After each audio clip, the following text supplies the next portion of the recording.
fucking year. I really hope the first words on the podcast are, this is going to be a long fucking year. Welcome, everyone, to another episode of Maybe Next Year, the podcast that starts before the podcast starts. My name is Frank. I'm Scott. And I'm Paul, who clearly needs to look when Frank has clicked the live button before I start my statements. It's good. We were talking about the Amazon smart device and the names that it responds to, and we were talking about WWE and professional wrestling. We're actually talking about the Glamazon before we're talking about the Amazon device. Wow, well done. Thank you. Done. We will get there, as well as many other things, but the agency has been freed, gentlemen. Free the agency, hashtag, and the agency has been employed. The Bills signed a bunch of guys, and then they got to announce that they signed a bunch of guys, because we just sort of don't even care about legal when tampering, the league year baby. starts. It's literally the best oxymoron ever. Yep. Just about. I remember there was a sign in a neighborhood that was like, no trespassing 8 p.m. to 8 a.m., which made me think that trespassing from 8 a.m. to 8 p.m. was okay. And right. That would be what one would call the legal trespassing period. Exactly. The legal trespassing period. So the Buffalo Bills have made a lot of signings. They made a couple of near signings. They made a near trade. There is lots of things going on. I would like to start with the one that got away, because I feel like I almost wanted to do a podcast about AB, and then we didn't. And he's not on Paul's list. Paul has a wonderful list of everybody else, but I woke up and had seen that Antonio Bryant was coming, and by the time I sat down at my computer and put on the radio, it was already over. Apparently, it was over much before then, but what I was seeing online had not caught up to what had actually happened. And I had since texted Paul and Scott going, "Oh, we're getting Antonio Bryant," and then had to go, "No, we're not." And that you guys were already in the mode. There was a lot of hashtag we didn't want him anyway. Hashtag he didn't want to come to Buffalo. XYZ. But what has been confirmed is they did have a go at trying to sign him. Scott, we'll go to Scott first, because he has the most opinions on loudmouth wide receivers and possible troublemakers. They did have a go at trying to sign an elite, perhaps the best wide receiver in the game. They were probably ready to pay him as well as trade for him. They didn't get him. What did you make of that 6 hours or 36 minutes or however long it was for you? Do you want to talk? Sorry, I was. Oh no, you're back. Yes, I am back, and I didn't know you were. I did, but I wasn't there when you asked the question. Oh, the question. Sorry. How did I feel about Anthony Brown? Who's sure. Or even Antonio, but we can talk about Anthony as well. Yeah. See, when I had to sign off again, I lost the name, so I don't know who the name is that we were. Yeah, no, we're talking about Antonio Brown, and I had basically prefaced it by saying, "What a great podcast this is." Also, that you are the one most likely to have an opinion on a troubled wide receiver. I had mentioned that there was the rumors he didn't want to come to Buffalo. He didn't want to. Good riddance to him. Anyway, basically, you tell me what you made of that 36-minute. Yeah, that was an interesting couple hours, because I had, for me, it was about 2 minutes between the texts I think that I saw. Mm-hmm. So it was interesting. I think the only way it really makes sense is in context of the other moves. For me, because there's two. So the easiest one is he didn't want to come here, so there's not much we could do about it. And the question is, did he not want to come here because we weren't going to pay him enough, or did he not want to come here, period? And I think we know it's at least one of those two. I think they've been, Bean obviously has been putting out there that people want to come here, and there's obviously been plenty of people saying that Brown didn't want to come here. So clearly there's a little bit of tension in those two stories. Mm-hmm. But at the same time, I don't know that we're really going to know. So I would say I'm pleased that we made a run at him. I think, however, we maybe needed to do a better job. I understand, on some level, you have to really sell out when you're making these big free agent moves. And it didn't sound like we did that. We didn't have, whoever it would be, Kim Pagula get on the plane and Mm-hmm. go down to wherever Antonio Brown is and say, Antonio, we want you to be the face of the franchise. We're going to make you the highest paid wide receiver in the league. Whatever the answer needed to be to get him, that clearly didn't happen. And if we want to say we didn't need to do that, that's fine. But then I don't think that signing Josh Brown, like the money thing to me is not really an answer, because it shouldn't be Josh Brown and Cole Beasley is basically Antonio Brown in terms of the money. So it's the money shouldn't have been a thing. The compensation, from what I understand, I mean, what the Raiders ended up giving up for him was not that much. Peanuts. If you want to compare it to the Beckham deal gave me pause. I'm like, I'm not sure I would have traded a first and a third and a starter for Odell Beckham. That's a lot. He's a very good wide receiver as well. Those are the two probably best in the league. But at the same time, I don't know that if the compensation was there like it was for Brown, I'm not sure I wouldn't have gone and found the money like we did, obviously, for Beasley and Josh Brown. Yeah, Paul, please jump in here. Yeah, this is a many-layered issue. And first, props to Scott, who on our podcast last month had first brought up seriously the idea of Antonio Brown is worth a run at for the Bills, and here's why. So obviously, Brandon Beane was listening to the podcast and heard Scott's opinion, thought, okay, yeah, that's what we're going to try now that he is available. I think I'm okay with how this ended up.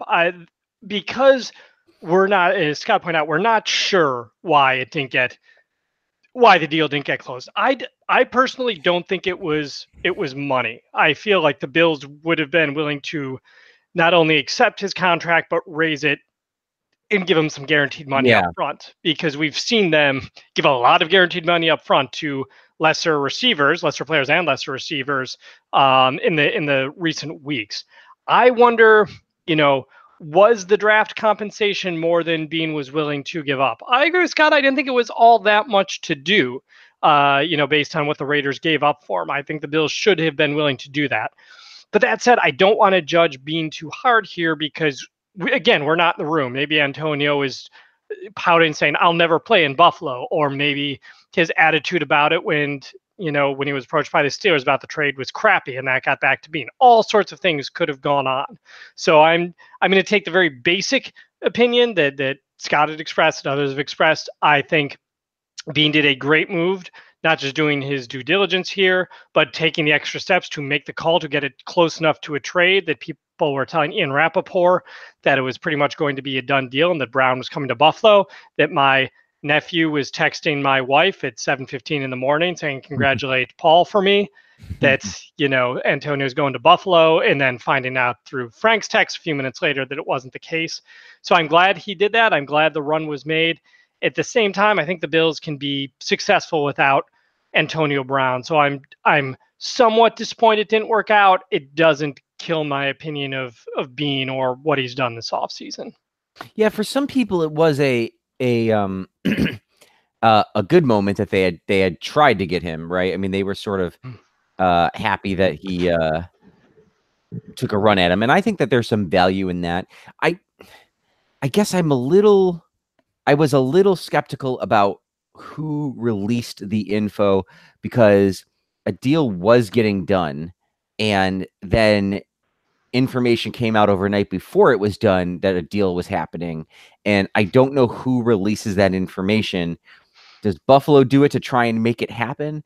Does Antonio Bryant's people do it I don't even know why they would do it. Do the Steelers do it because they really want to be done with it, and that's their deal, is they just say, okay, well, maybe we can move this along if we push it. So there's some politics that happened.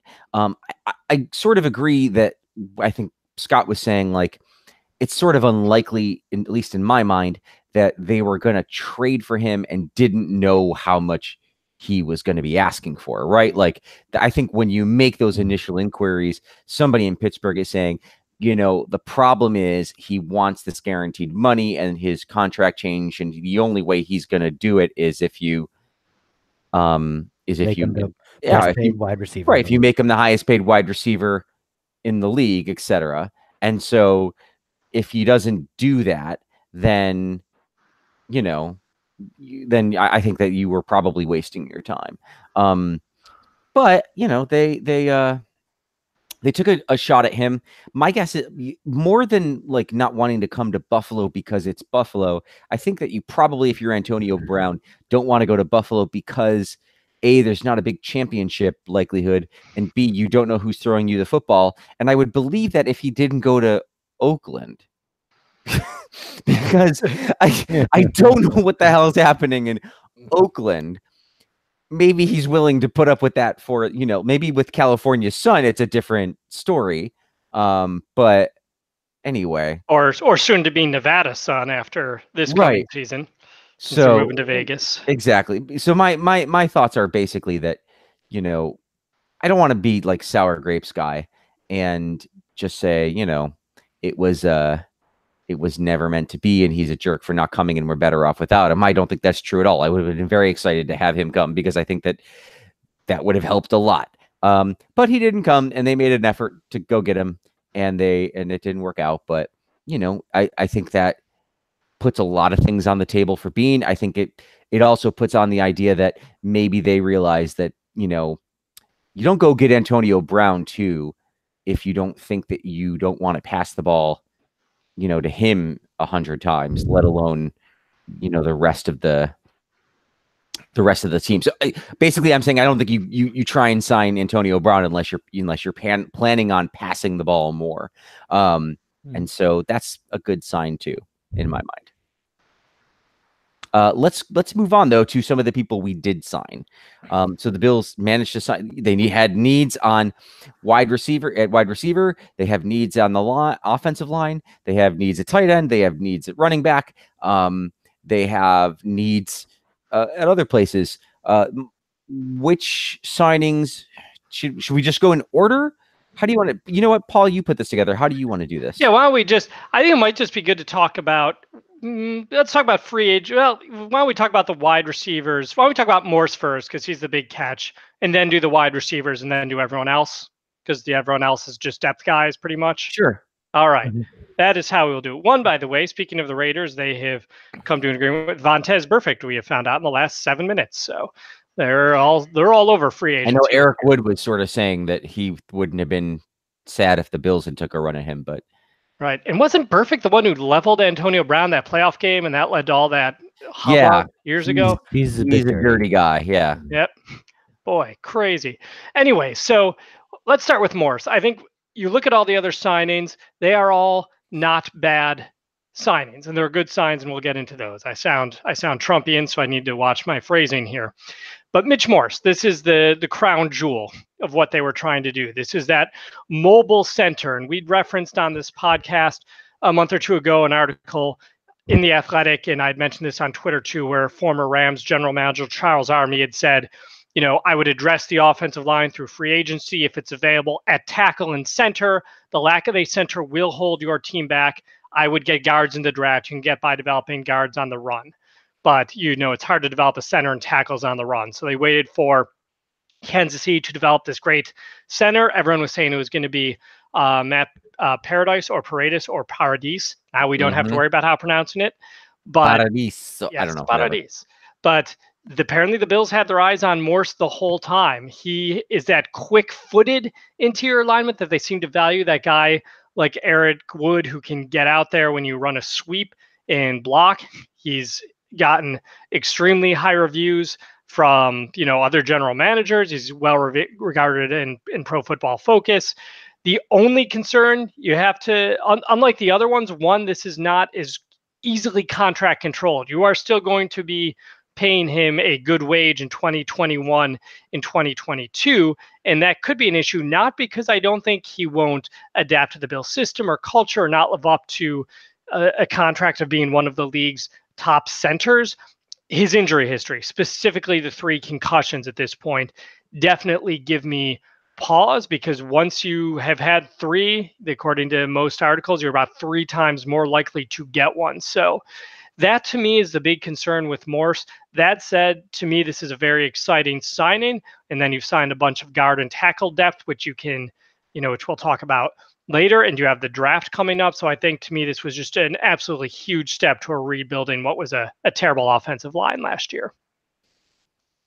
Yeah, I mean, I've been on the, we need to invest in the offensive line train for some time, and I think it's, we'll talk about the depth guys later, and I think that's an accurate way to phrase it, is to say that they are depth guys.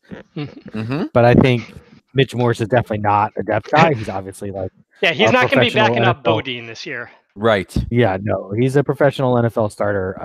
Obviously, Paul brought up the injury concerns.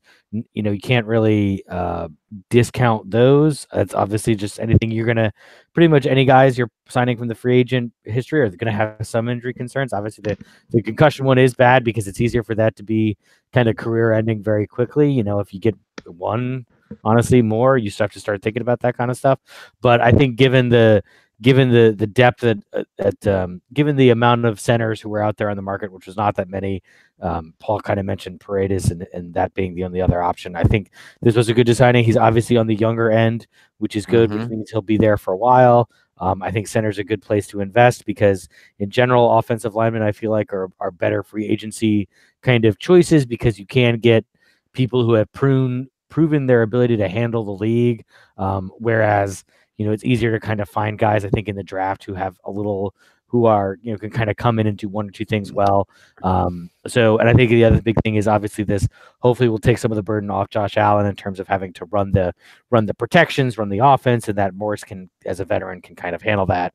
So this is a real good signing. I think obviously this was the one I don't think you can really argue with too much. Yeah, they didn't get, I guess, the biggest name, but they got the second biggest name, and there's plenty of evidence that he's going to be good, and there's no doubt that there is a gap on the line that needed his talent. So, and he's also the kind of guy that I don't know if anybody said this, but I think it's been made very clear that he's the type of center who takes a lot of responsibility for calling the blocking assignments. So, one less thing for rookie quarterback Josh Allen to do. I'd like to get to my favorite signing quickly, if it's okay with Paul. Go right ahead. I'd like to point out that we are signing. We signed future Hall of Famer Frank Gore, and by future Hall of Famer, I mean they might induct him in the next 3 days because he does meet the age requirements. He does, and at this point, it's sort of like it was before the real free agency signing had happened, and so I was sort of like rolling my eyes at it, and I was wondering whether is this just something we're going to have to deal with? Is this like a botterill fetish that it's like, I want to sign all my favorite running backs who are 1,000 years old? And I don't know. There's such a big deal made about how you can get running backs cheaply that know what that you can get them to run. And I'm wondering if he feels like he's trying to scoop up that at the other end of the bell curve where he's saying, yes, there's a market deficiency down at the young end of running back, but maybe there's also we're not really squeezing every last drop out here at the end, and it's worth it to us to pay a little bit more to get these guys who have very specific, Frank Gore is a very specific pass blocking talent. Another good older Jesus guy for older than Jesus for Allen to be around. Scott, do you have any thoughts on the Frank Gore signing and what that says about the running back position, or do you just want to throw your hands up in the air? I've tried to read as much of the positive press about that as I can, because obviously I started off with my Facebook post where I, compared the running backs room to the tomb of the, with the Raiders of the Lost Ark, or excuse me, Last Crusade. So I can't get there. I can't I believe that Frank Gore is a good running back. I believe that he probably has value for a team out there. I don't understand why the Bills need to sign him and bring him in. It'd be one thing if you had a depth problem at running back and you had a bunch of young running backs. You'd be like, yes, let's bring in Frank Gore to show these rookies the ropes and let them understand how to work it. But that's not the running back room that we have. We have the running back room with the veterans who know how to play the game. Like, are we if LaShawn McCoy is motivated by Frank Gore being in the locker room, I think we have a LaShawn McCoy problem, not a Frank Gore problem. So that's frustrating. And I think, I was looking at some of they did some good analysis on Buffalo Rumblings on him, and he's got some burst here and there, and he can still find the holes. Not doing a lot of blocking on third downs, which is kind of something that we need to do, I think. In general, I disagree with the Frank's kind of the other side of Frank's point of there are so many guys out there who can play running back and do the kind of things that we need to do. We need to just give us one guy who we can look forward to being on the team 2 to 3 years from now and investing and getting excited about a guy. I mean, I'm not saying you're going to find a ton of better guys than Frank Gore, but you'll have guys who are as good now and can be better than Frank Gore, either in the draft or in free agency who are out there. So I'm not a big fan of this deal. Right. I'm trying to remember. It was a baseball general manager. I think wanted to remain anonymous, but he said, and this is how I shouldn't say comforting myself because I wasn't in distress about it. But there's no such thing as a bad 1-year contract. So I'm taking solace in that. This is a 1-year deal, and yes, as Scott noted, if you need Frank Gore, McCoy's training buddy to motivate him, that would be a McCoy problem, and McCoy did just fine the first 10 years of his career without Frank Gore in the locker room. So it seems, I will say this, it seems like an extraneous signing. I do not want a locker room that features Gore and McCoy and Ivory and no other active running backs on game day come September. That can't happen either. Ivory's got to go or they move on and they, give the role to a younger person for, if they decide to move on from McCoy even. So we'll see what ends up happening between now and September. But I do like Frank Gore's leadership. I do like his pass protection ability at this point in his career. That's something that's gone very underrated. Miami used him in that role a decent bit last year from everything I read about him. I also want to note that he had 156 carries last year. If he can manage that again this year, and you can reduce LaShawn's typical workload from the 200 to 300, 230, 250 carries a year to 300 carries down to say 190 to 210, somewhere in that range. Maybe you get a more effective McCoy when you reduce his workload like that. So I could be okay with that signing, provided that a young stud gets in there and either preferably Ivory or McCoy has departed for the year. So, another guy's getting to take some reps. So, but I like Frank Gore. It'll be cool if he ends his career as a Buffalo Bill, because then the Bills will have had, I think, something like 7 of the top 20 all-time rushers on their team at some point. That would be a fun instant trivia kind of this day in Bills history. I did. I had to look. It was like him. It was like OJ, Thurman, LaShawn, and then Travis Henry and Willis McGahee. I'm like, wow, they had a lot of good running. And Marshawn was on there too. Yeah. So there's 7 of them right there. And some of them were legitimately Bills, not just what would be this Frank Gore signing. I'm thinking, I agree that even, I mean, I want to say Botterill, obviously, because I've been reading about how terrible. So you already said it once earlier on. Did I really? Yeah, you did. It's okay. It's gonna happen. As you both know, I've had a long week. But Bean made a joke about that he was trying, he couldn't sign Methuselah, or he had some joke about wanting to have the average age be Methuselah or something. And so even he was sort of keenly aware of how old the running back room was. And my guess is that even he understands this is not a good group on its own to go forward with. And I would imagine he thinks that there is a running back that they're targeting in the draft, second round, maybe even third round, that they think they can get away with. It helps when you have a quarterback who also has a big running game attached to him. And if you have speedy, deep threat receivers, which we can talk about in a second, and a guy with a big arm, it's going to leave a lot of room over the middle for people to run. So maybe that's the team that they're building, and you don't really need a great running back. You just need a guy who kind of knows what he's doing, and a bit more offensive line. So there you go. Frank Gore, $2 million. The other thing is they have tons of money, right? Like they didn't invest some huge amount of money in him with lots of years. It's like well, sure, he'd be good to get in the room. And if he ends up being this year's Anquan Bolden and he's like, I'm done, well, okay.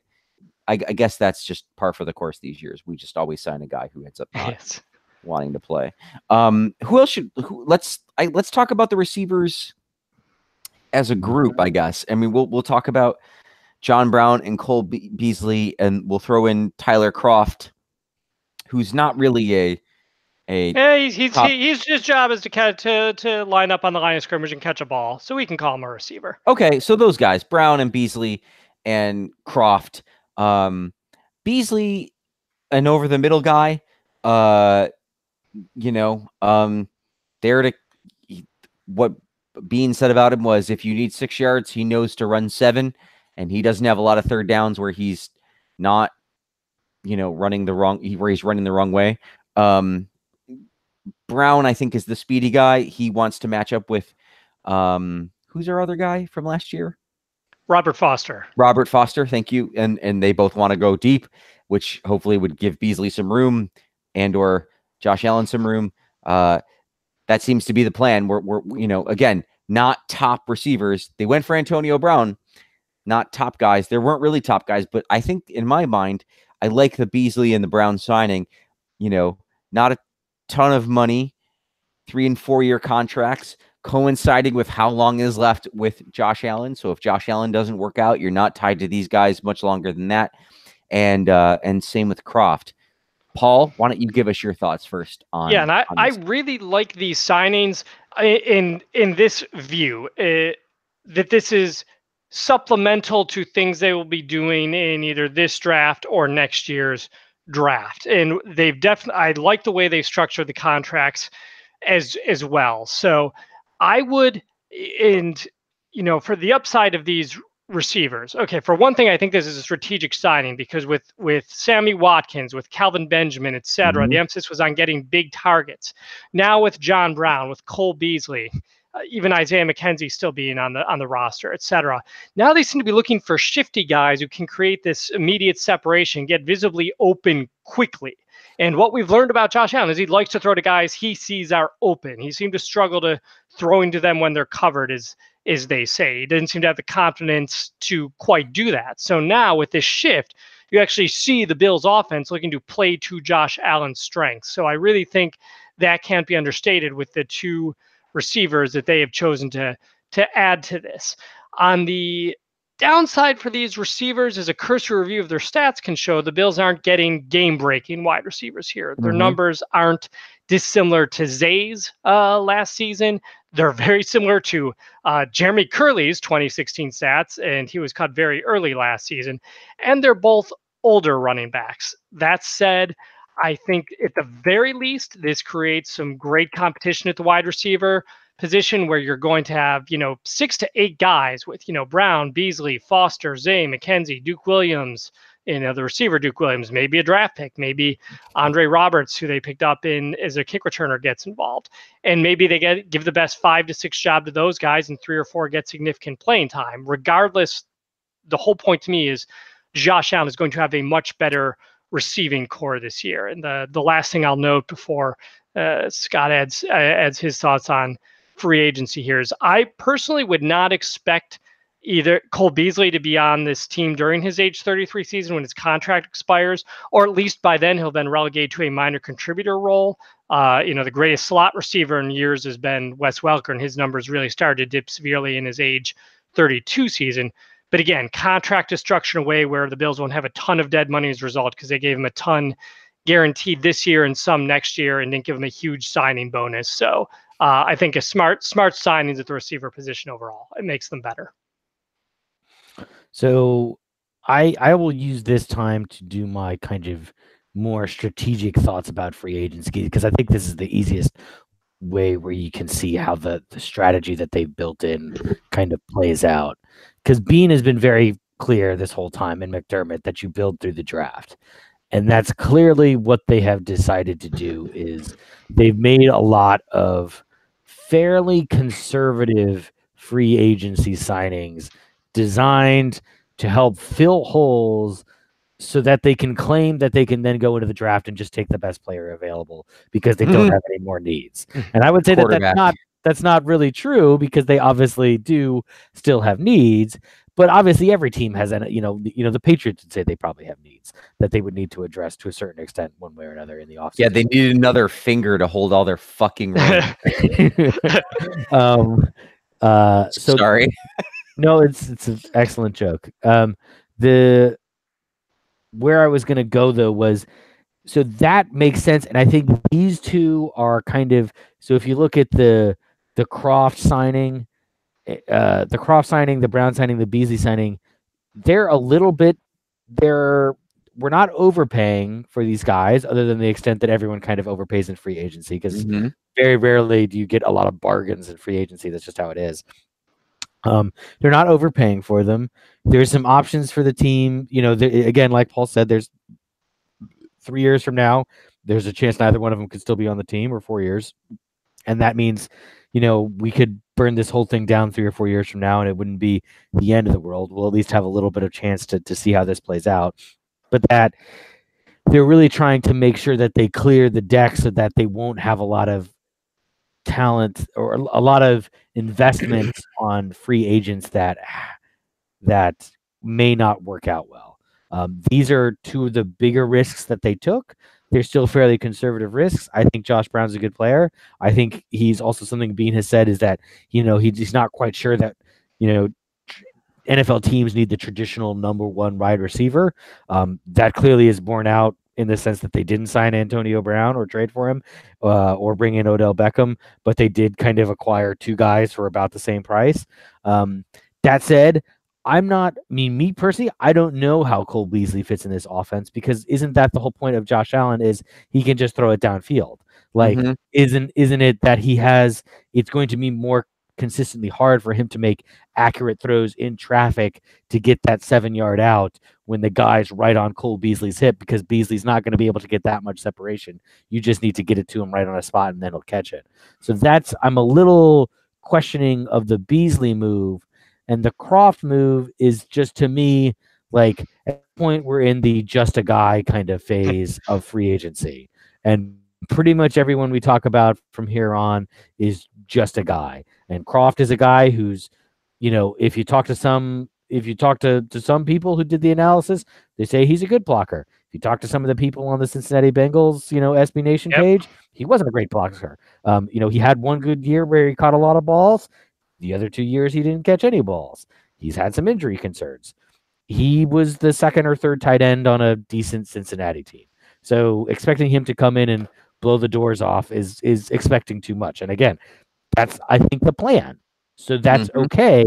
But let's be realistic about what that plan is. And I think there's been some of the coverage has been, I would call it, breathless about the excitement of basically having signed an entire new starting offense in the last 2 weeks. Right. But let's not get ahead of ourselves. A lot of these guys are the facade of competency without actually getting into it. Right, I was going to jump in. Tyler Croft, his best season as a receiver was still not as good as Charles Clay's worst pre-2018 season. So, Scott makes really valid points about him not being a prolific pass-catching guy. Buffalo Rumblings had pointed out 4 free agents that were still available who could be starters, including Ansah, who we'll talk about. But not Clay Matthews now, by the way, who just signed with the Rams 4 minutes ago. There you go. But Jared Cook, a tight end who could be would be a tight end one above Tyler Croft. Agreed. And so, there is still room. I think that some of that is depth. Some of that is, some of Scott's point about how, signing guys is not the same as, signing guys. But that some of it is that there was no depth at all on this team, and how poor the offense was last year. That anything is an upgrade on some level. But more importantly, that, I think that because it's been such a defensive focused team for so long, that any offensive signings feel like a step in the right direction. And so there you go. You transitioned perfectly to the offensive lineman now, if that's where you were going. That is what I was going to say. Was we have, and I just lost the page. But John Feliciano and Adrian Waddle. I mean, really, is there a better name for an offensive lineman than Waddle? Probably, but it's up there. You know, Ty Nsekhe is the one who really has. I think Ty Nsekhe has the chance to start, so he's probably Ty Nsekhe, 2 years, $14.5 million from here in Washington. Well, last played here in Washington. But yeah, these 3 new linemen. Nsekhe's like a hybrid, right? Like he's not really a right. Yeah, he's. I think that when he stepped in a lot last year, he was at the very key position, which is left tackle. But he spent a lot of his career on the interior line as well. It says he's played everywhere but center. Okay, I think that there's something to be said that they've gone from 3, I don't know, 0 or 1/2 starting linemen to 2.5 to 3 starting linemen. Competency wise, and so that's a big step in the right direction with room for more. But you have thoughts on this, Paul? Go for it.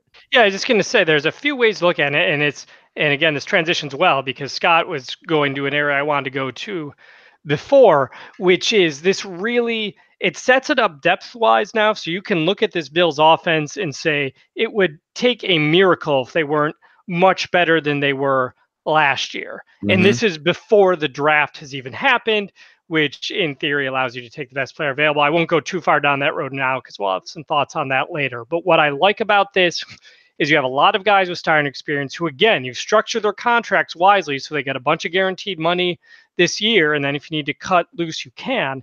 But you also create what I read on a website called thetwitter.com, creates a cauldron of competition. And I forgot which sports reporter had noted that. And this is what the Colts did on their offensive line. They took a bunch of guys who were, either the type of guys who were starting, 7-8 games a year, nominal stars, maybe top backups, and threw them all in a room and said, one of you guys is probably going to get a starting job, unless we happen to draft 3 offensive linemen at the very top of the draft. You guys fight this out. You see who the best is. And you look at this offensive line depth compared to how it was last year, and this helps just enormously. So I would still expect them to draft someone, maybe a tackle, prefer possibly a right tackle, and hope Dawkins continues to develop. Or, people have talked about shifting Dawkins to right tackle if they can draft a franchise left.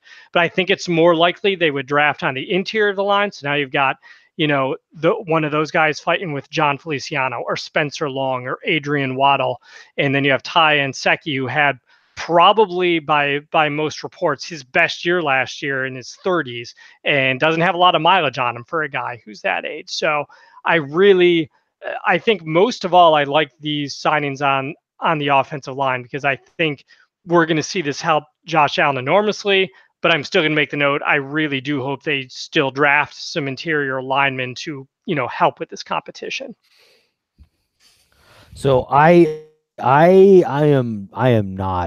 not there yet. I am still very much concerned about the offensive line in general. It has gotten better. Morse makes the line better. There's no doubt about that.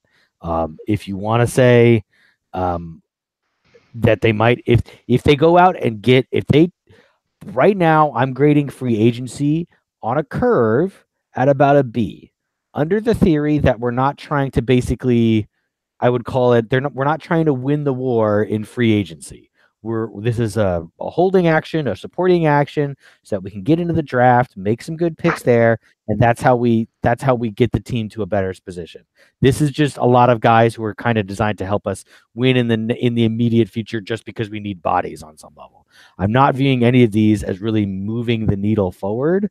I would say, like, let's.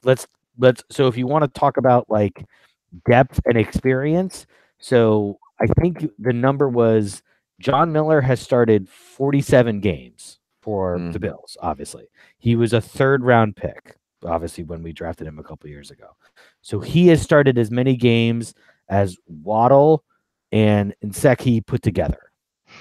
Now, again, if you want to call John Miller a borderline starting offensive guard in the league, I will buy that. There's plenty of games where he with the Cincinnati Bengals. Exactly. And they paid him the money to do that. So, but at the same time, I think it's foolish to expect more than borderline NFL starter play out of Waddle and Nsekhe just because they haven't proven that they can do it. And you can say that Nsekhe got a late start, came from the NFL. This is obviously not about the personnel themselves in terms of their qualities as human beings.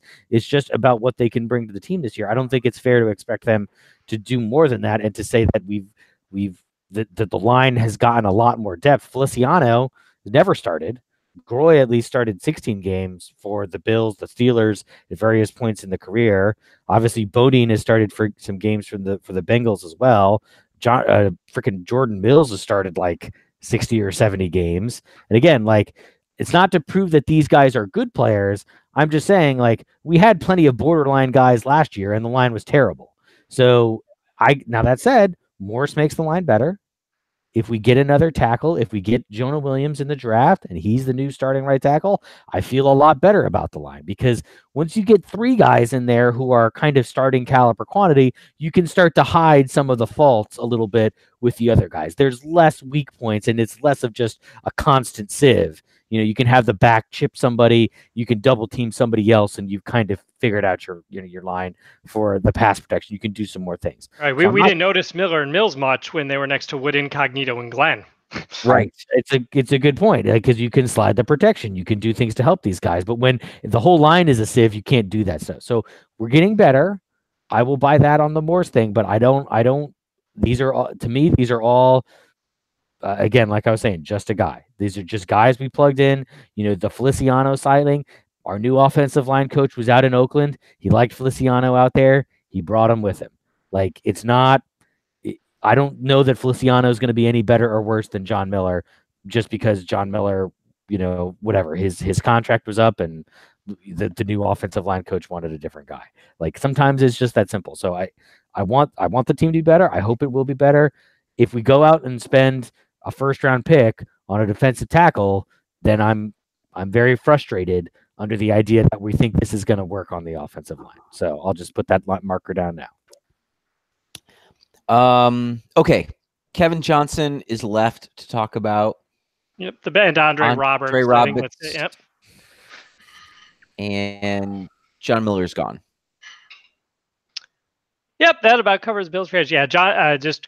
We don't have to really go into the depth we did on that, because I know we want to talk about the draft. And hey, we're only 40 minutes in. Could be worse. Yeah. But yeah, it's all substantive too. I mean, we're really we haven't even gotten to Beth Phoenix yet. So yep, that's gonna be the core of the pod. So yeah, all in all, Andre Roberts killed the Bills last year, so at least he's not going to kill the Bills this year. So I think the special teams is going to be a lot better with him on there, plus all the depth that they're going to have from these signings. A lot of these guys will end up in special teams roles, so big help there. And then Kevin Johnson's a flyer. He could be Vontae Davis or he could be Levi Wallace. So we'll see how that goes after this season. Yeah, not much to add there. Yeah, I mean, obviously you hope that Johnson stays healthy and he can provide some depth in the secondary. I hope he doesn't provide any depth in the secondary. Yeah, wow, that's a dark omen. Let's hope that's not foreshadowing. Bringing Ghost Rider to play in our secondary. Penance stare. Oh my God. Exactly. He's got the chain on him. Oh no. Hopefully it's not the Nick Cage. Agreed. Agreed. Okay, so yeah, no, I don't have anything else to say on those guys. I just hope that we make the most of having a kick return, punt return specialist available to us in the few years left for the kick return and punt return game. Before it becomes possession at the 25 or whatever they're talking about, or the punt. All sorts of things have been proposed. And the world rejoices for, And somewhere Terrence McGee sheds a tear. Goes, no. Yeah. So the can I talk about how it affects the draft? I didn't mean yes, I didn't know. No, I was only thinking out loud whether we should do that and or go to the other teams first.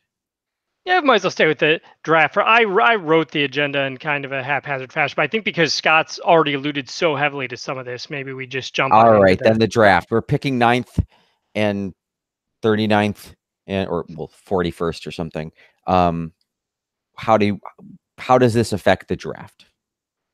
Yeah, and I'll jump into Scott unless you want to jump in. I mean to steal the thunder, but what I like, and again, I like this because it ties well into free agency. Brandon Bean has told us all along, you are going to build through the draft.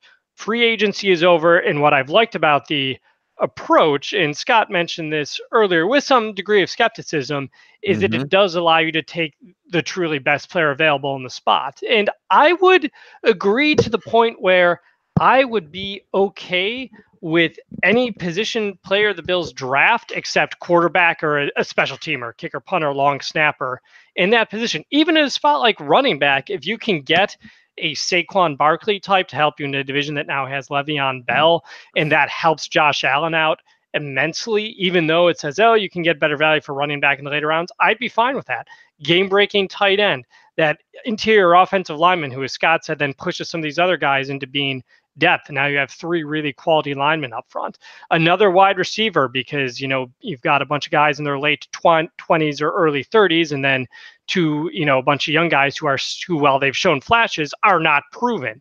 And then if you do on the defensive side of the ball, a 3 technique to rotate in with Phillips to replace Kyle, 1 technique to help out Star Lutulele, because it's not like you can say, oh, Harrison Phillips is going to be the best.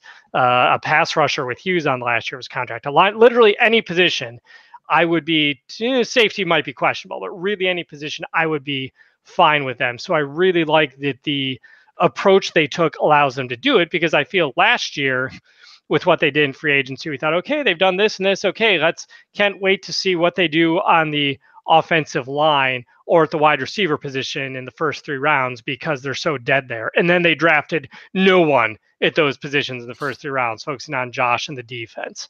So I feel this year that won't be the case. They can legitimately and they were a mess, by the way, at offensive line, wide receiver as a result, as we all predicted, as every Bills fan predicted a year ago. So I do like how this has set them up for the draft. I know Scott did express some skepticism on how this might still not be perfect. Yeah, I mean, I think I'm at the point where I'm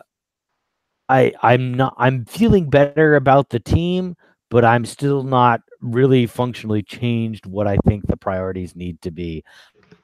I thought that offensive line still needed a priority. As I said, I still think it does. If you wanted to back away from wide receiver, I'd be okay there, just because I think I liked what I saw from Foster last year, and with Brown and Beasley in the fold, with Jones already on the field, with Duke Williams, the guy they signed from the CFL already, maybe we'll get something out of him. You can find depth at wide receiver later in the draft, so I'd be okay with not drafting using a first round pick on a wide receiver at this point, especially because, I think in general there's concerns about the wide receiver group. I mean, obviously there's some talented guys like Metcalf there, but I feel like there's still going to be value at the top of the second there for wide receivers. And then, so offensive line for me is still number 1 priority. We should have our pick of offensive linemen at number 9, which is great, because I think I'll feel much stronger about this team if we get a real strong offensive lineman to plug in there. I think I'll be a lot less concerned about living through another season of Allen, getting decked left and right. And then after that, if wide receiver is an option. I think there's some good backs. I think we do need a running back. I think I'm more of the traditional. You can get backs later in the draft and find talent there. Tight end, certainly one I think that's viable. You can say that obviously maybe Croft is just kind of a placeholder for somebody better. And on defense, I'm not going to say there's no needs on defense. Obviously, we're losing Kyle. That is a hole that we have not really filled, other than Jordan Phillips presumably coming back. So I think we do need to plug somebody in there, but that would be where I think you could start to argue in the 2nd or 3rd round, defensive tackle is where you'd go, because I don't think there is a lot of depth on the offensive line as you go further into the draft in terms of guys who are going to be ready to play soon. Because to me, we're right at the point now where we're needing to start seeing the team win this year, and I don't think we have time for projects like Wyatt Teller to I hope in 2 or 3 years he's a starting kind of capable guard. We guys who can plug and play right now. So I think offensive line is still the way to go. All right, I like all of that. I think that we should also talk about now the, we're not the only team signing players in free agency. If Yeah, what are you talking? only- We're the only team that's gotten better. No other team gets better ever. No, Yeah. AFC East favorite, the Jets, apparently. The Browns of the AFC East, if you will. If you will, right? I mean, like typical powerhouse, the Browns. The Jets signed Le'Veon. Thank you to Paul, by the way, for doing yeoman's work here, getting this entire list of everything together. All the facts that you have today have come from Paul's fingertips. And if you want to contribute to our Patreon at patreon.com, save Paul, hashtag Paul. Please do. Jeff, it will be good. Signed the Jets signed Le'Veon Bell, CJ Mosley, Jamison Crowder. They lost Jason Myers, Andre Roberts, James Carpenter, and Buster Skrine. They have a high draft pick. They have the screen. Sure, whatever. Does it matter? No. Who cares? We're not going to see. He's a Chicago cornerback now. Exactly. So. New England hasn't signed anybody notable. They've lost Trey Flowers, Trenton Brown, Malcolm Brown, and Cordell Patterson. Miami with Fitzmagic, perhaps the most heart-wrenching signing in the AFC. Ryan Tannehill is gone, and Jawan James and Cameron Wake also gone. There you go. I heard something about someone saying that Sam Darnold is the best quarterback right now in the AFC East. I don't really want to take but I think that was Manish Mehta, and I don't think he's allowed to have opinions. He shouldn't be. I really, there's no human being in the world I feel that way about, maybe except Manish Mehta. I just finished reading a book about the click economy, and I just disregard so much now that the fact that somebody said it doesn't matter. But that's there. Obviously, the Patriots are still the Patriots. The Jets are well improved. I'd say that the Dolphins were tanking, but in another way, like signing Ryan Fitzpatrick, who's not great, is also like good for a couple 100-yard games. And they're replacing Ryan Tannehill, who wasn't doing much anyway, and they were still number 2 in the AFC East last year, so maybe they're not as, tanky as we think they might be. Perhaps that's just, they felt like he's the guy who will make it look like they're doing something. Yeah, we are trying. We swear. At least you tried, Cake, right? Ronnie Brown was not available to run the Wildcat, so they needed someone to hike the ball, and Fitzpatrick was available. He'll run it however you want it to be run. So what do we think of the newish and improved-ish AFC East? It's gonna be. I mean, I think Miami's a stuff show at this point. Mm-hmm. I don't know how that's going to work at all. I mean, it barely worked with Tannehill. I mean, he was barely in there, and then now we're just going to bring in Fitzpatrick, who Frank said he was. What did you say? He was not great. I would say he was not great 4 years ago. Right, but he still has like the weird, like, I'll throw a 400-yard game. Oh yeah, there's a great thing on Twitter about how the week later. There's a great thing on Twitter about how he'll go and beat the Patriots one week and then lose by the Bills to 25 the next. So you got to be kind of okay with it. It's just one of those things where I feel like if you're trying to lose, you could pick more loosey quarterbacks than Blake Bortles was available. Right, exactly. Which he was, which is sad to see him go, and all the good place jokes are ruined now. I know. Well, I mean, I'm sure they'll work it in. Maybe not into the end of this season, but by next season, there'll be something about that. Yeah. So, I mean, none of the other free agency moves matter because it's just who's going to be behind the Super Bowl champ Patriots. Like, it doesn't matter. Like, they could lose anybody at this point.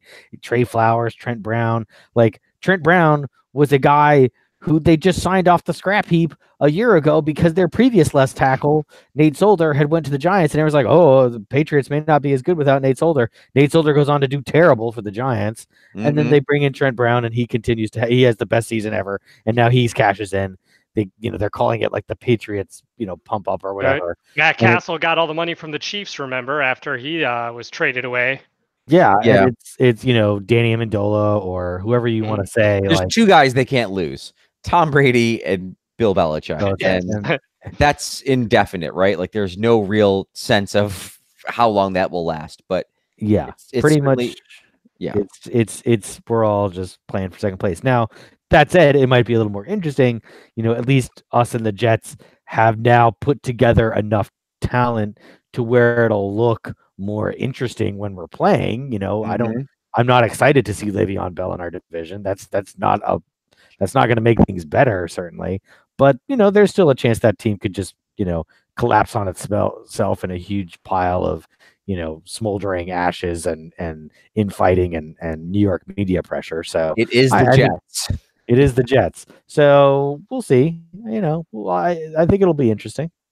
Yeah, I'd agree. First, before I forget, Entertainment Weekly did note just today that The Good Place is filmed in Los Angeles and Blake Bortles signed with the Rams. So we may be close to the cameo. Been Nice. talking about it for a while, so we'll see if it gets there. Yeah, and I almost fully agree with Scott. I would be very surprised if the Dolphins don't finish in fourth, and I would be very surprised if the Patriots don't finish in first. As Scott know, they can pretty much rotate people in and out on that offensive line or most positions. Wide receiver, we mentioned Amendola, so it seems, and they do just fine because they've got Brady, they've got Belichick.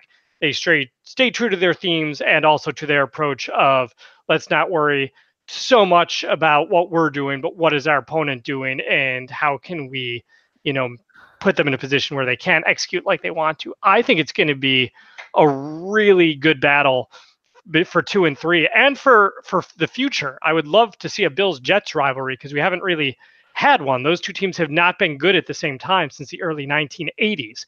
So that would be something for a long stretch. They are good. But yeah, you look at the Jets signings, I certainly question, as a lot of people do, just how much guaranteed money they gave these players and how much of their free agency money they spent.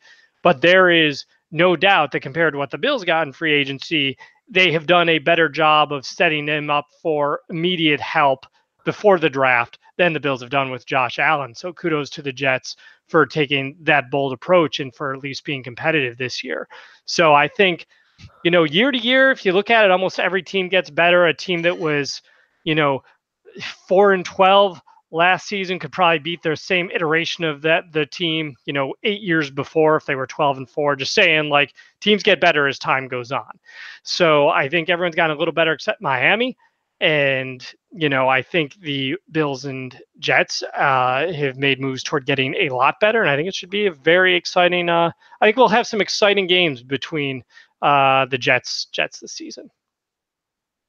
Cool. Yeah, no, I don't disagree with any of that. And I think it is a race for second. It'll be interesting to see if second is good enough for a playoff spot. It'll be also interesting. More importantly, I think it'll be a question of, are you second because somebody has to be second, or are you second because you right. were actually are you the 7-9 second place like the Bills have been in the AFC East, or are you the legit? 9 and 10 win second? Right. Yeah. That actually was kind of awesome. And if you weren't in the division with the Patriots, might have been a 10 or 11 win team. Mm-hmm. So one of those will happen and we will get there. But where we will go first is Twitter and Facebook questions. And I have not been on the social medias. Are there any Twitter and Facebook questions? I've missed you. You can do the Facebook. We've got one on Twitter. So you go ahead, Scott. So my objective is to do as little as possible today, folks. So please feel free to continue. There's really not that much on Facebook. Everyone enjoyed the GIF. Yes. And Phil Arnold said, "Get Reggie back to go all in," and that is. Oh, Reggie. I think that was like a running back joke, right? Like a yes. Reggie, do we have a Reggie? Reggie Bush. I think he was Reggie Bush, probably. Sure. Yes. I think he was. That would have been also on like the 2009 NFL Pro Bowl running back kind of squad. Right. So, yeah. I think that's what he was going for. Like probably. Yeah. Yeah. That's good. Yeah. It took me a while. I got there. Because I tried to find there was one year where Gore, McCoy, and Ivory finished in the top 10 in rushing in the same season. It was not a recent year, mind you, but it was a year. It's clearly the year Brandon Breen lost his virginity or something. He's going nostalgia at the running back position. Exactly. Michael Mullen says we're looking forward to hearing your thoughts on the free agent signings. You're hearing them now. Ooh. And And then Brian Punt says, very pleased with the Antonio Brown and Cole Beasley outcomes, disregarding the attitude of AB. Brown has much more talent, obviously, but Beasley's is much more usable and useful in our situation, I think. And Joe Tarantelli says, maybe this year. Aww. Wait, Joe Tarantelli says that? Yeah. I went to law school with him. I'm so glad he's listening. Hi, Joe. Okay. I didn't realize Joe listened. Okay. You got to get on the social Facebook media, page. Frank, That's a different man. thing. Look, man. Listening and going on the Facebook page, not the same thing. But at least he's It's- on the Facebook page. It's good. It's good. And then on Brian, Brian's point, I think I've established my position on Beasley and where his utility is. I'm not saying he's a bad player. I'm not saying he's not going to catch balls for us. I'm just saying I'm not sure there wasn't a better way to spend that money on the team right now. But like ice cream, I would have spent it on ice cream. Hey, if it keeps Josh Allen happy and makes him a more accurate passer, I'm all right. He's just like, Yeah. sure, let's do it. We'll play for ice cream. I liked ice cream. We had ice cream in Wyoming. Yeah. And that's it from Facebook. All right. Now, on Twitter, Brian had simply noted, on paper, they've addressed some of the glaring weaknesses on offense.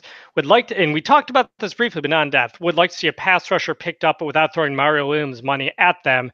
Some of the better ones have already gone, though. But of course, I think it was Frank mentioned earlier, some of the good ones are still out there. Ziggy's still out there and a couple others. And if you can sign those guys to one or two deal that's a $5 or $10 million and not Mario Williams money, especially with Hughes on the last year of his deal, to get someone else in the fold or draft someone, I really think this team could benefit in a big way from getting another pass rusher besides Jerry Hughes.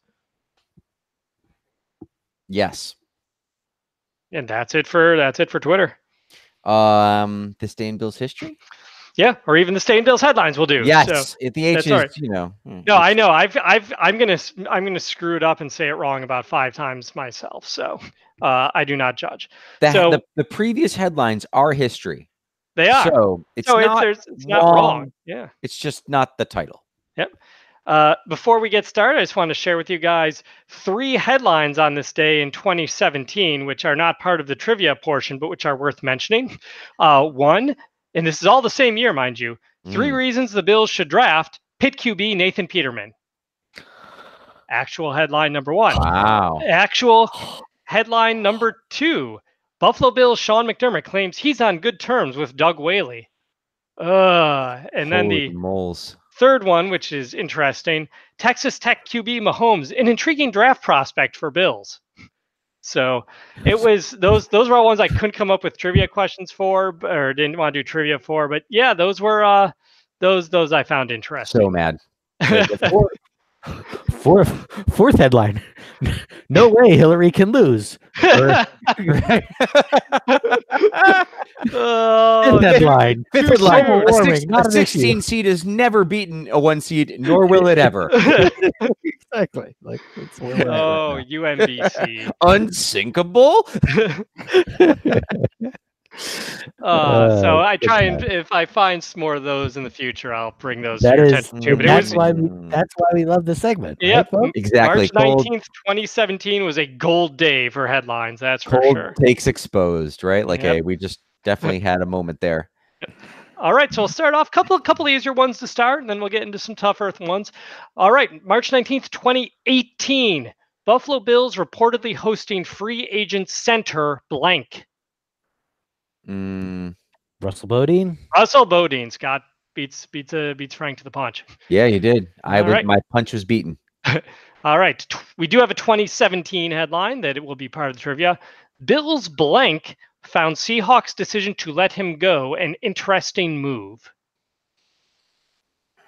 Fred Jackson. Kicker. No, Dan Yeah. Go, Frank. You go with it. Dan Carpenter. No. Stephen Hauschka. Hauschka, there you go. I had to get to the next guy, right? All right. Now, this one will be a little tougher. 2016, Bills sign ex-Vikings safety blank.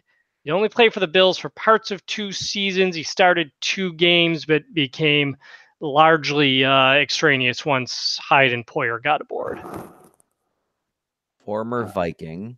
I think he spent some time with the Cowboys, too. I'm going to take a quick peek at his Wikipedia page. Yeah, drafted in 2012 by the Vikings, 4 seasons with them, and then the Bills in 16 and 17, and was with the Cowboys in the offseason 1 year. Adrian Waddle. Little known skills of the Bills' new offensive lineman. You're so close. Adrian Pottle. Pottle, his little known half brother. Yes. The correct answer, Robert Blanton, you may remember. Blanton. Yep. Yes, that does ring a bell. Yep. Definitely Adrian Pottle. Yep. All right. 2015. Bills signed tight end blank to offer sheet. Charles Clay. Charles Clay. Yep. A sad day in Bills history and Bills headlines. All right. 2013, going back 6 years. Tennessee Titans release QB Matt Hasselbeck agreed to terms with blank. 6 years ago. Yep. Is the trick that it's not actually a quarterback that they agreed to terms with, or I thought about trying to fool you by not saying that because it wasn't in the headline, but it is in fact a quarterback. Okay. Thad Lewis. Ooh, good guess, though. He signed with the Bills in 2013, so he would have just joined the Bills then. All right. Well, I have to wait now. I have to Fitzpatrick. Oh, he was. Frank will get no chance to wait because Scott jumps in. Yes, remember Ryan Fitzpatrick has played everywhere. He's going for all 32. Man, he's been everywhere. All right. So then free agency unfortunately changed in the early 2010s. So these are less free agency oriented headlines. We're going to have a mix of easy and hard here for these last 5. All right. 2009. Bucks signed Bills linebacker blank. 2009. 10 years ago, if I can. He was a good linebacker, not a Pro Bowl linebacker, but a good linebacker. Spent, let's see. Come on, Wikipedia. Why are you so slow today? Spent 6 seasons with the Bills and then 2 with Tampa Bay before his NFL career ended. College, went to UVA, round 3 pick of the Bills. Oh, man. This is tough. Oh, this is going to bother me. Defense, late 2000s, linebacker. Had 7 sacks during his Bills career. Had 5 interceptions during his Bills career as well. Oh, Angelo Crowell. Well Nicely done. It's the college will help me. So that's what I try and do. I feel I'd sneak that in there. Like if I knew they were in a superhero movie, I know Frank's going to get that hint. And I know if it's college, I think Scott's always got a chance. All right, this one will be a little tougher as well, but you got the last one. 2005, going back 14 years, ex-Raven blank visits with Bills. Blank, 28, started 4 straight years for the Ravens at right guard. He's known as a mauler, good at run blocking, pulling and playing athletic style are not considered his strengths. So as you guys mull that one over, I believe he only played 1 season with the Bills, and that marked the end of his NFL career. No, he played 1 more season after that with the Dolphins. And he was largely terrible as an interior lineman. They did try him at tackle. He was largely terrible there as well. His college of choice was Tennessee State, and he was undrafted. Yeah, not my specialty. Undrafted Tennessee State people from 2000. Into the mid majors there.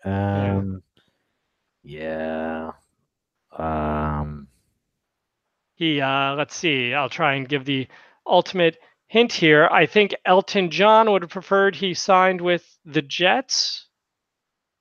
Benny Anderson. Yes. All right. Benny Anderson. Wow. All right. 22 years ago, 1997, Packers re-signed blank. The 32-year-old athlete will enter his 2nd year with Green Bay after 6 seasons with the Buffalo Bills and 1 with Carolina Panthers.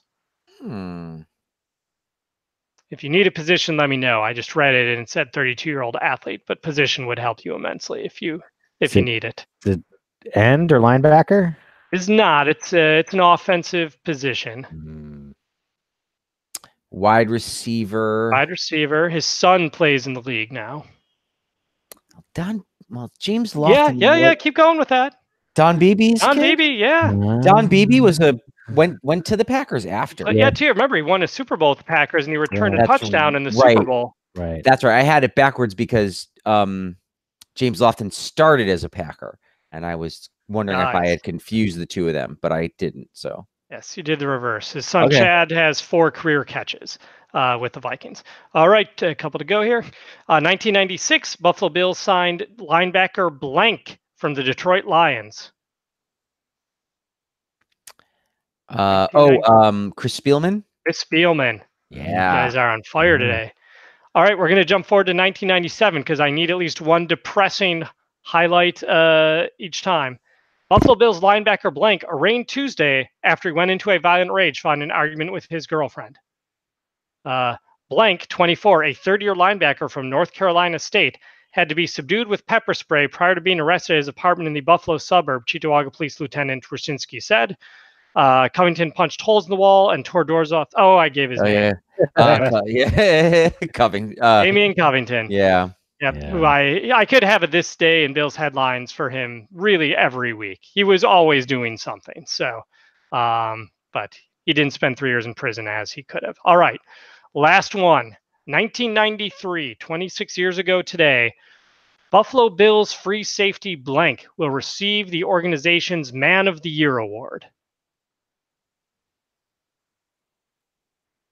So let's see if I can give a... What year again? Say that. 1993. So he would play for the Bills from 86 to 93.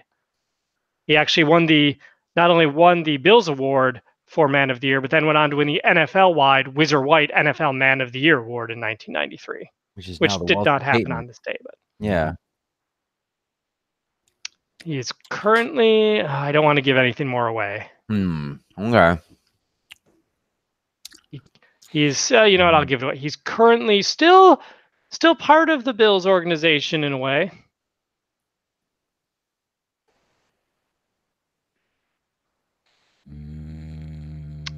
You might hear him talking about the Bills from time to time. Mark Kelso. Mark Kelso. There we go. Yeah, that makes sense.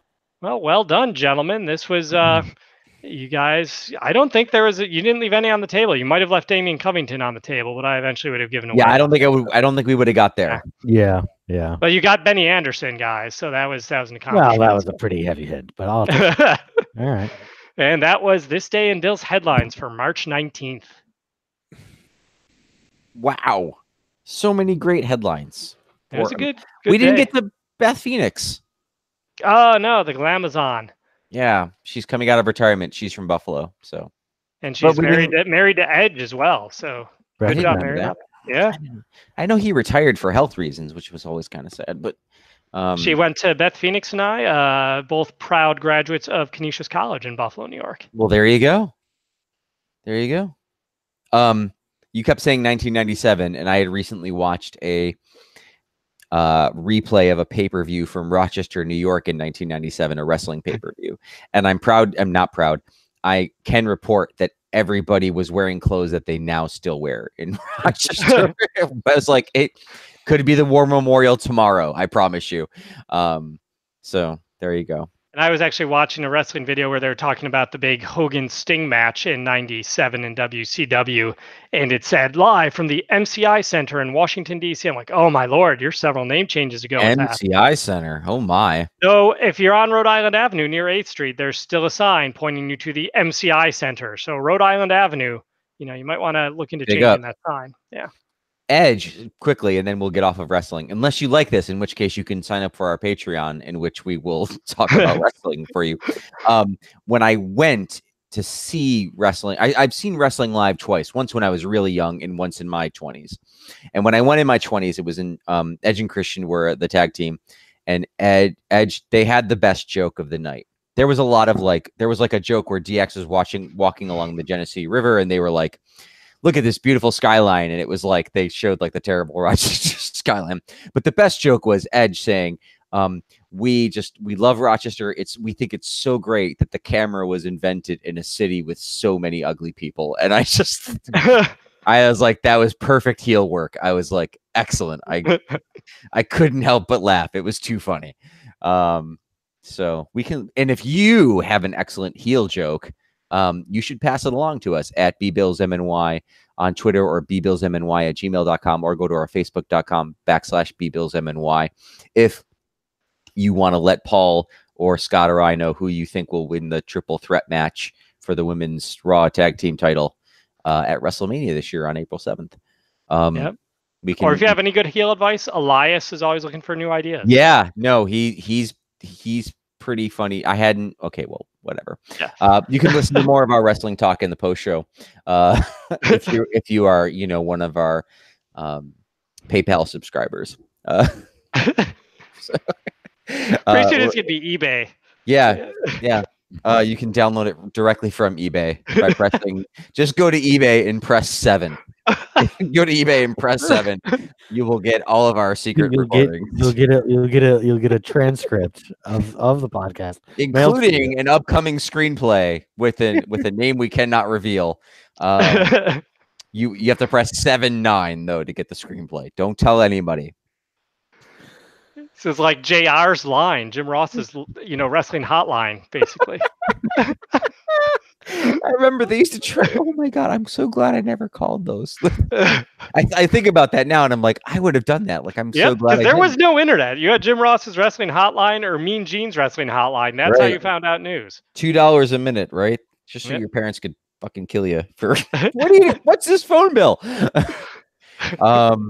Yes. Well, I am deep into the Wild Roses alcohol, so I've got to end this podcast now. I want to thank you all for listening. We will have another podcast in a couple of weeks. Certainly as the draft becomes more clear, if the Bills move up or down or don't do anything, we'll have a draft preview podcast and whatnot. One final episode before we start officially the next season of maybe next year. Thank you so much for listening. We do really appreciate it. Until then, have a great evening. My name is Frank. I'm Scott. I'm Paul. Good night, everybody.